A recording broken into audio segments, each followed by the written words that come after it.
ശ്രീ റെജി ലൂക്കോസ്, ഇവിടെ ഇപ്പോൾ professor Roni K baby ആയാലും ഇന്ന് പ്രതിപക്ഷ നേതാവ് വി ഡി സതീശന്റെ പ്രതികരണം ഞാൻ ശ്രദ്ധിക്കുകയായിരുന്നു. അദ്ദേഹം വളരെ പക്വമായി ഇങ്ങനെ ഒരു ദുരന്തമുഖത്ത് മനുഷ്യ സാധ്യമായതൊക്കെ ചെയ്യുന്നുണ്ട്, ബാക്കിയൊക്കെയും നമുക്ക് അസാധ്യമായ മേഖലകളാണ് എന്ന് അദ്ദേഹം പറഞ്ഞു വെക്കുന്നു കർണാടകയുടെ കാര്യത്തിൽ. പക്ഷേ ഇതേ സംഭവം ഇപ്പോൾ കേരളത്തിൽ നടന്നു എന്ന് കരുതുക, അങ്ങനെ ഉണ്ടാകാതിരിക്കട്ടെ. പക്ഷേ അവിടെ ഇങ്ങനെ ഒരു സമീപനം ഉണ്ടാകില്ല ഒരിക്കലും പ്രതിപക്ഷ നേതാവിന്റെ ഭാഗത്ത് നിന്ന്. അപ്പോൾ ഈ ദുരന്തമുഖത്ത് പോലും അങ്ങനെ ഒരു ട്വിസ്റ്റിംഗ് ഈ വിഷയത്തിൽ പ്രതിപക്ഷം എടുക്കുന്നുണ്ട്, അല്ലെങ്കിൽ കോൺഗ്രസ് UDF പൊതുവിൽ എടുക്കുന്നുണ്ട്. പക്ഷേ അതിൻ്റെയൊക്കെ അപ്പുറം ഇപ്പോഴും നമ്മൾ അതിൽ പറയേണ്ട കാര്യം ആദ്യത്തെ മണിക്കൂറുകൾ. ഞാൻ ശ്രീ റോണി കെ ബേബിയോടും അതാണ് ചോദിക്കാൻ ശ്രമിച്ചത്. ഈ ദുരന്തമുണ്ടായി ആദ്യത്തെ മണിക്കൂറുകൾ, റഡാർ സംവിധാനം എത്തുന്നത് ഇന്ന് 5ാം ദിവസമാണ്. ഏതെങ്കിലും തരത്തിൽ ഉദ്യോഗസ്ഥ വൃന്ദം അവിടേക്ക് എത്തുന്നത് ഇന്നലെ 4ാം ദിവസം കേരള സർക്കാർ ഇടപെട്ട ശേഷമാണ്. അപ്പോൾ ഇതിൻ്റെയൊക്കെ മുൻപ് ഉണ്ടാകേണ്ടിയിരുന്ന ചില ശ്രമങ്ങൾ ഉണ്ടായിരുന്നു. ഇനിയെങ്കിലും ഈ രാജ്യത്ത് അത്തരം വീഴ്ചകൾ ഉണ്ടാകരുതല്ലോ. അപ്പോൾ നമ്മൾ അതിനെക്കുറിച്ച് ആവർത്തിച്ച് പറയേണ്ടതില്ലേ ഒരു ദുരന്തമുണ്ടായി ആദ്യത്തെ മണിക്കൂറുകൾ? അസിത, ലോക മലയാളി സമൂഹം വേദനയോടുകൂടി പ്രിയപ്പെട്ട അർജുനന്റെ തിരിച്ചുവരവിനെ കാത്തിരിക്കുക.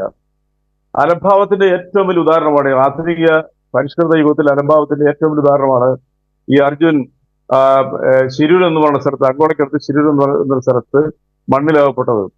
നിങ്ങൾ മനസ്സിലാക്കേണ്ട ഒരു വസ്തുത എന്ന് പറയുന്നത് 16-ാം തീയതി രാവിലെ 8:45 അവിടെ ഈ ദുരന്തം ഉണ്ടാകുന്നത്. ഈ 8:45 ദുരന്തമുണ്ടായി. 18-ാം തീയതി 16, 17, 18-ാം തീയതി വൈകുന്നേരം 7:30 വരെ അദ്ദേഹത്തിന്റെ ഫോണിലേക്ക് ഫോണിൽ ബെല്ലടിക്കുന്നുണ്ട്. 5:30 അദ്ദേഹത്തിന്റെ ഒരു മിസ്ഡ് കോൾ അദ്ദേഹത്തിന്റെ ഭാര്യയുടെ ഫോണിലേക്ക് വന്നു.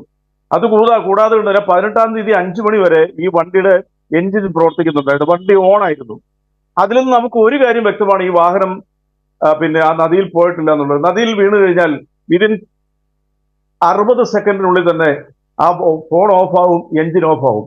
അപ്പൊ അതുകൊണ്ട് തന്നെ വളരെ വ്യക്തമായി കഴിഞ്ഞു ഈ മണ്ണിനടിയിൽ ഈ വാഹനം ഉണ്ടെന്നുള്ളവരും.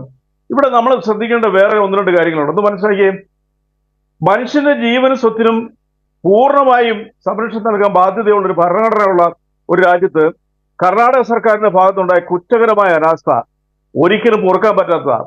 അപ്പൊ അസിത എന്നോട് ചോദിച്ച ചോദ്യത്തിന് ആദ്യത്തെ ഘട്ടത്തിൽ ചോദിച്ചിട്ട് മറുപടിയോട് പറഞ്ഞിട്ട് ഞാൻ തുടരാം.